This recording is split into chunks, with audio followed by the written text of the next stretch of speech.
ఇవైతే సంవత్సరానికి ఇచ్చేది నెలకి ఇచ్చేటట్టు చేయించాం మీకు.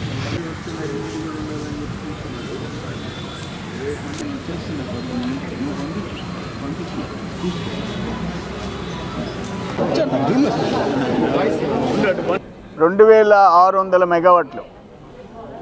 అంతకుముందు సెమ్కార్ప్, ఇప్పుడు సిఎల్ కంపెనీ. అది ఒమన్ దేశస్తుల కంపెనీ.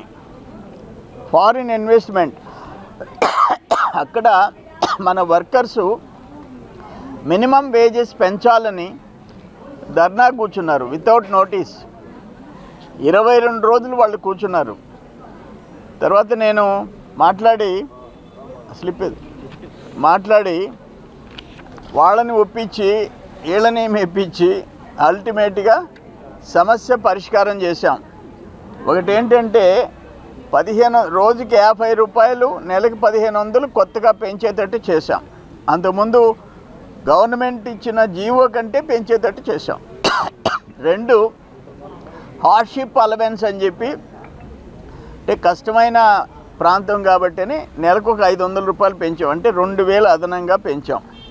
3వది ఏం చేసామంటే ట్రాన్స్పోర్ట్ అలవెన్స్ 500. కాంట్రాక్టర్లు తీసుకోపోతే వాళ్ళకి, వీళ్ళు నేరుగా పోతే వీళ్ళకి 500, అది కూడా ఏర్పాటు చేసాం. 4వది బోనస్, సంవత్సరానికి ఒకసారి బోనస్. దాన్ని స్ప్లిట్ చేస్తే అది నెలకు 1052 రూపాయలు అవుద్ది. ఇక నుంచి ప్రతి నెల 1వ తేదీ బోనస్ 1052 రూపాయలు కలిపి ఇచ్చేసేటట్టు ఒప్పించాం. లీవ్ అలవెన్స్ అండ్ లీవ్ నెలకి 972 రూపాయలు ఇచ్చి సంవత్సరానికి ఇచ్చేవాళ్ళు 12,000 చిల్లర. ప్రతి నెల 972 రూపాయలు ఇచ్చేటట్టు చేశాం. అంటే అక్కడ 2000 పెరిగింది. బోనస్ అండ్ లీవ్ కలిపి ఇదొక 2000 పెరిగింది. 1వ తేదీ మొన్న నెల వరకు వస్తున్న దానికంటే 4000 అదనంగా వీళ్ళకు వస్తుంది. ట్రాన్స్పోర్ట్ అలవెన్స్, తర్వాత పే స్లిప్స్ ఇచ్చేటట్టు చేశాము. ప్రతి ఒక్కరికి ఈఎస్ఐ కార్డులు ఇచ్చేటట్టు చేశాము.